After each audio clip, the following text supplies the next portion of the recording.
It's the best, hands down. It's crystal clear. I love it. The things you can make are awesome. No one else has quality epoxy like this. It's easy to mix. Tim is such a wealth of knowledge. It's gotta be iCoat. Welcome to the Resin Mastery podcast, exploring iCoat epoxy. So welcome back to Resin Mastery, exploring iCoat epoxy, and it is a great time of year because in the industry where people are doing flower preservation and things, they're preparing for wedding season. Rachel, how are you today? I'm doing excellent. How are you doing today, Ian? Oh, it's beautiful out. It's a little chilly, and I just actually saw on the news of massive snowstorms in Mississippi and Louisiana, and it's amazing places that are getting crazy snow. And here it's just really cold, but nice and bright and sunny. But it just reminds me with the sun out, right, that spring's coming, wedding season's coming. And for all those artists out there, what are you doing to get ready for wedding season? That is an excellent question. I'm also kind of wondering what people are doing to prepare for that. What do you think? I guess, let's touch base. What do you think people might be doing right now? So I think the smart folks out there are planning. I think they're planning their promotions. I think they're planning, their outreach, their social media. They're doing things to actually get ready. So, when those weddings are afoot and they're looking for someone to do flower preservation for their weddings and those gift presentations that we've seen that are just absolutely beautiful, that, they're getting that business. Because the reality is, if Rachel, let's say you're getting married, right? So if you're getting married, one of the first things you can do is try and book everything as far in advance as possible. Now, there are certain things that come down to last minute stuff. And sometimes, flower preservation, even though it should be booked in advance, ends up being one of those, not last minute, but later in the game type things people book.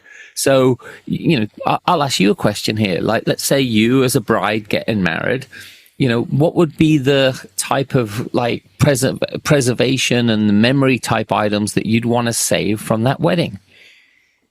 I would definitely, like a lot of other brides, I think, who are looking to get something like that done, I think I would definitely want my bouquet preserved. But also, I think it would be nice, I don't know, something unique. And I guess I'd have to have a decent amount of money for this, but I was actually thinking about this the other day. You know how there's the flower centerpieces at every table? Yeah. Yeah, like saving those as well and maybe making them into something that could then later be sent as a thank you to the people who attended. I think that's something I would probably want to do because I like it. I like a good sense of community, and also I love sending out thank you cards. Yeah, so that'd be the coolest I think you hit on something good there, right? Because I think there's a lot of people now not only doing the flower preservation of their bouquet so they can actually have that memory for as long as they're married, hopefully. But they're also doing presentations for the tables. So someone at the table can take that with them. Now, they're probably going to have flowers centered anyway, but there are a lot of little things like, little ring holders or little preserved flowers in smaller areas that could be little trinkets that could have, John and Jen's wedding on the side of them or something as a little memento that, their friends got married. And there's a lot of those sort of things, to think of for weddings. But then there's also, you think about it, who pays for weddings most of the time? Usually the bride's dad, from what I've heard, typically, there you go, or right? A parent at least. Yeah. So what a better thought than to actually have something made for the bride's parents as a thank you. And it could be something as a gift from the groom's parents, right? Where they get maybe a tea tray, with one of those beautiful ones with the handles, with the flowers, the colors of their children's wedding, in there. And something as a thanks mom and dad for all you're doing, putting this wedding together. Something like that could be really beautiful. I definitely agree with that. That's actually such a sweet and sentimental idea. especially because, I mean, weddings can be, I mean, depending on the wedding, it can be really costly. And I think just like a little token of gratitude from the groom's side would be definitely something sweet to receive for the bride's side of the family. 100% agree. And then when you think about it for the bridesmaids, what a better little token of their appreciation than maybe a ring holder. Mm-hmm. You know, those beautiful ring holders, one for each of the bridesmaids, could be absolutely beautiful because, you know, a lot of brides or people who play bridesmaids in a wedding, most of them aren't married yet. And the idea of having a ring holder, there's like one of those true north pieces of, look, one day you'll be getting married and this can be a place for you to put your wedding rings, you know, while you're in the bathroom, right? Or the way to store little mementos, you know, from your youth. There's trinkets, there's rings that just, you know, just have such a sentimental place on your heart. Yeah, and I have a lot of rings, so having a nice little customized like ring holder would be nice because I just put mine in a bowl. Yeah, right. Yeah. Yeah, and the ring holders look so beautiful as well, especially when they got like a flower in them and they're sparkling in the light as well.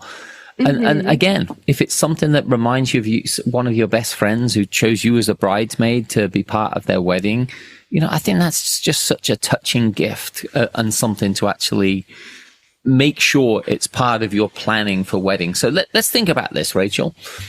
When do most people get married? What would your guess be?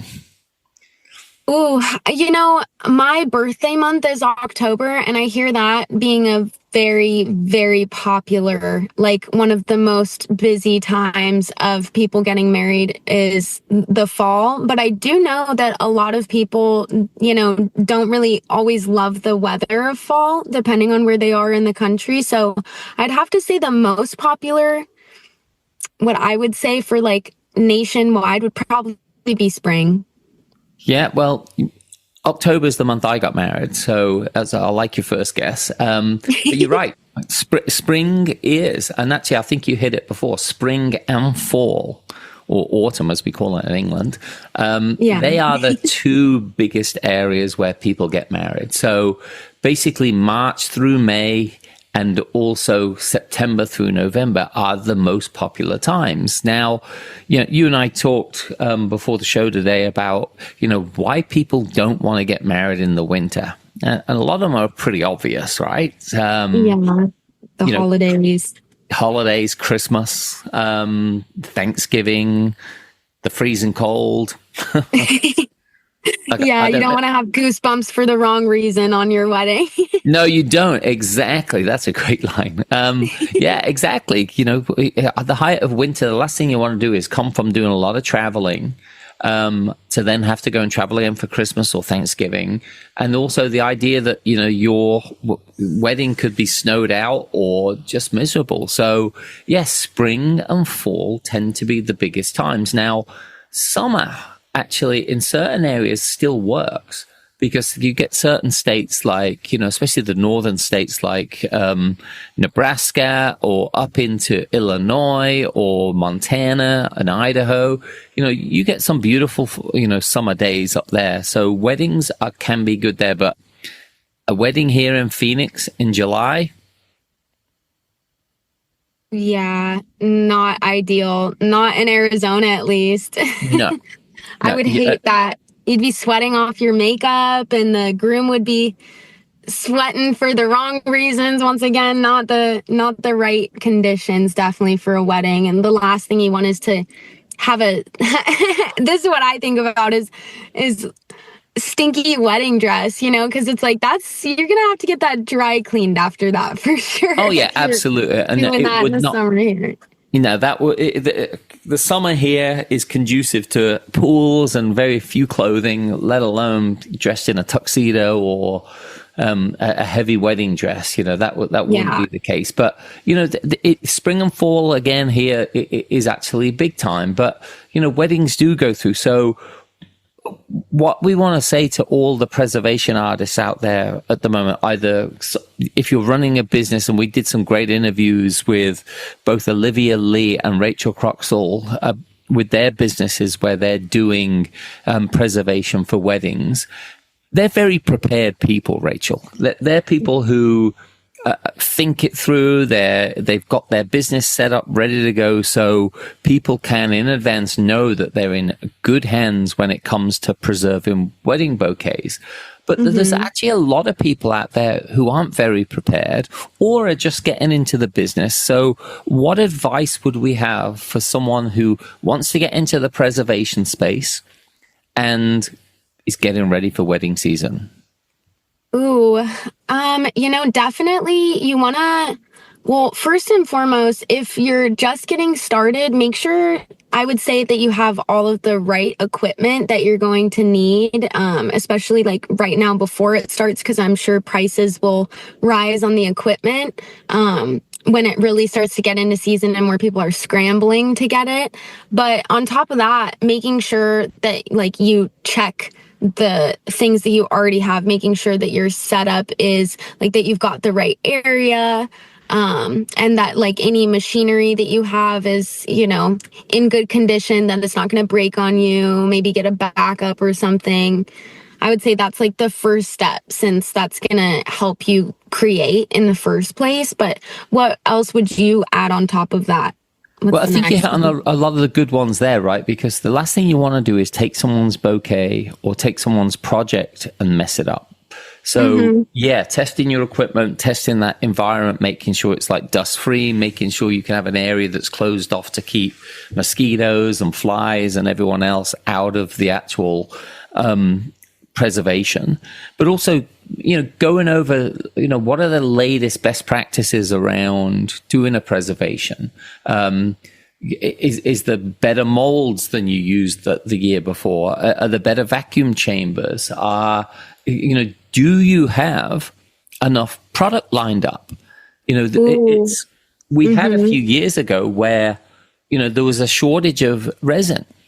There were companies that just couldn't get it, that didn't know how, that they were going to survive because they just couldn't get the resin. So making sure you're estimating what you need for the upcoming season is definitely something you have to do.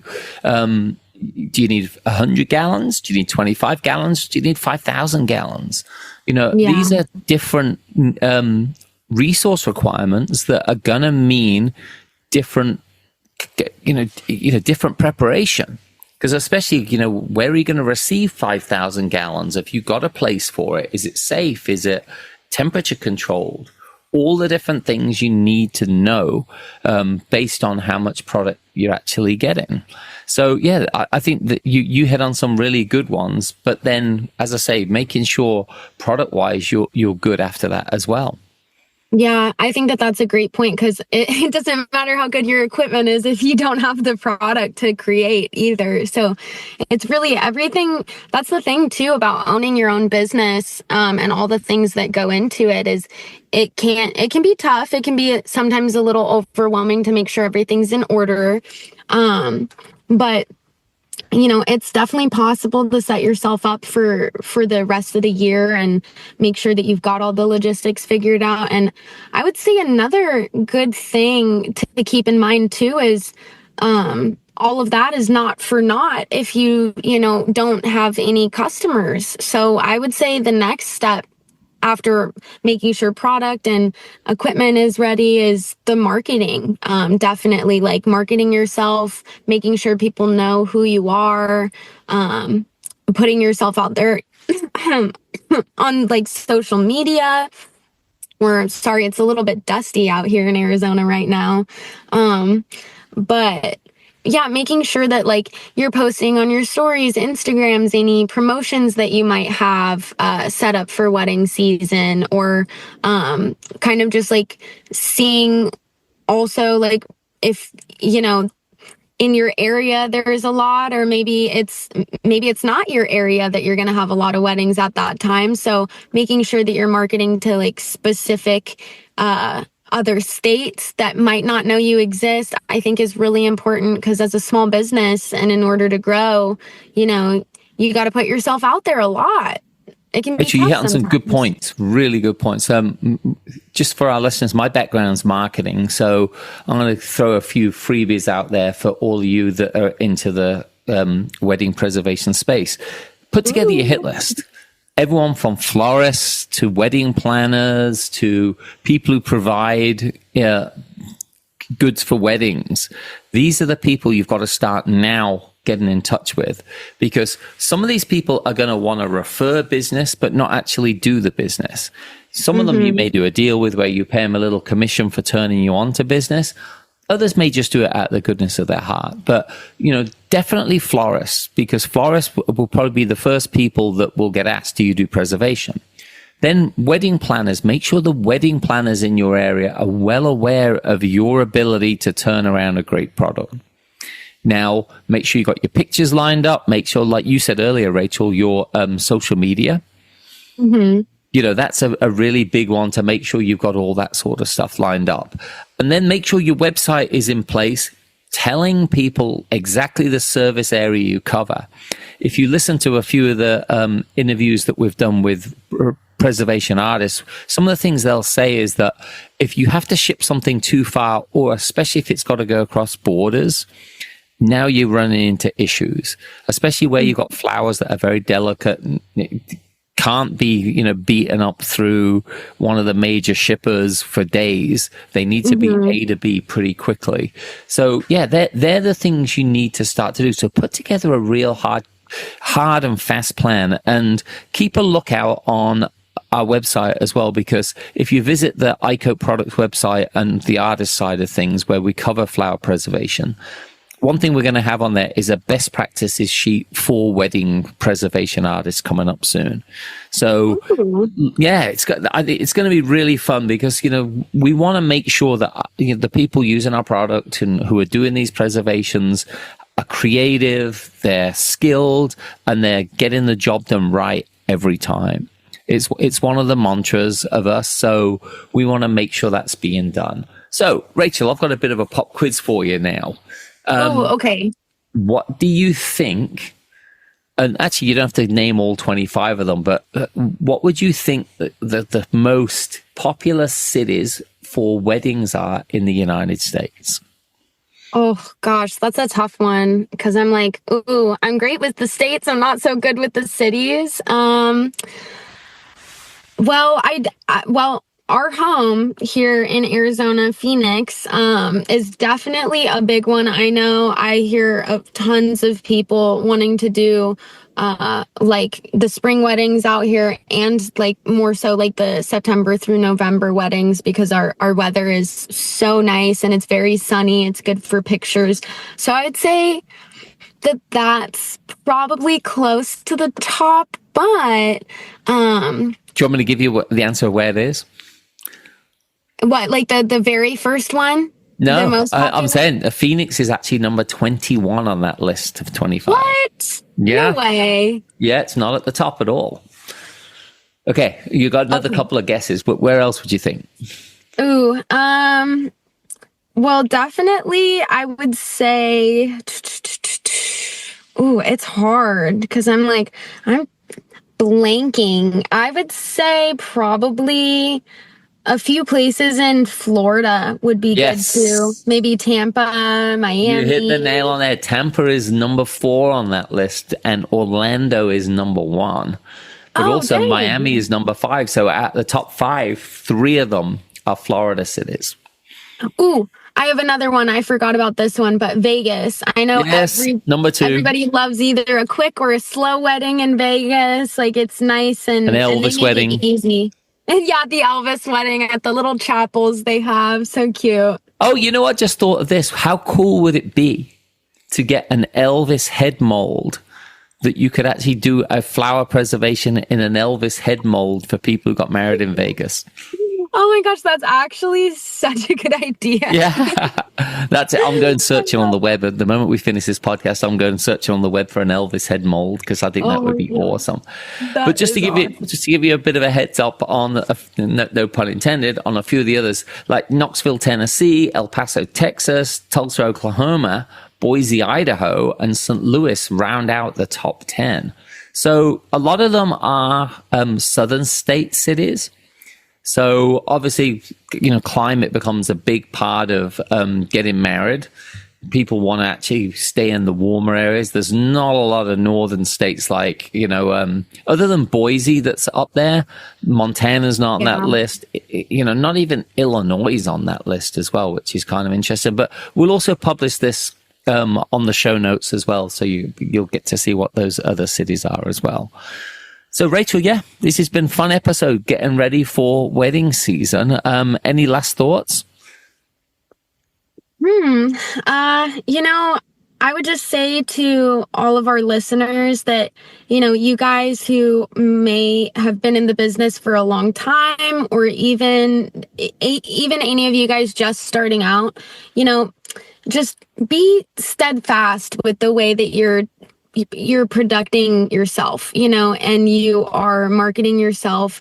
Don't give up, because things do get really challenging. That's something that I've personally had so apparent in my life recently. And I love transparency. I love connection. And I love having a sense of community. And even though I haven't ever seen your guys' faces, even though I haven't spoken to you directly, I do hear some of the feedback from Ian and from what I see online, and I just know that support goes a long way. So just know that we're here for you, and that you get to tune in every single week on whatever day it reaches you, no matter when it does. But just stay steadfast in your projects, in your business. Don't give up, because things will get easier. With busy times comes, bigger responsibility, but it all pays off. So just kind of remember that as you're going into this busy season. Take some deep breaths. Don't get overwhelmed. Make sure that, you're buying a good product, which would be, in this case, iCoat, because it is really good. It's food safe. There's so many good qualities that the product has, and not even to just throw it out there in a really marketing way, but just, you can trust us to come to us with your issues that you're having as well. Any hangups that you might be experiencing in terms of business, or questions in regards to just starting and you don't really feel comfortable enough to reach out, but go ahead and do it. Yes, exactly. Is the support email and everything, that's on the iCoat webpage, Yeah, right? that's all there. And obviously, Tim, the owner, he's always on the phone with people, helping them solve problems. And it's one of the things that people who've been with us forever say. It's the product's amazing, it's crystal clear, it's bubble free, and the support you get from Tim's just, out of this world. So, great advice, Rachel. Be prepared, have a plan. Don't just go into this, hope is not a strategy is one of my many mantras, but it really is the case. Yep. So until next time, we'll see you on Resin Mastery, exploring iCoat epoxy. And Rachel, till next time, I'll speak to you there.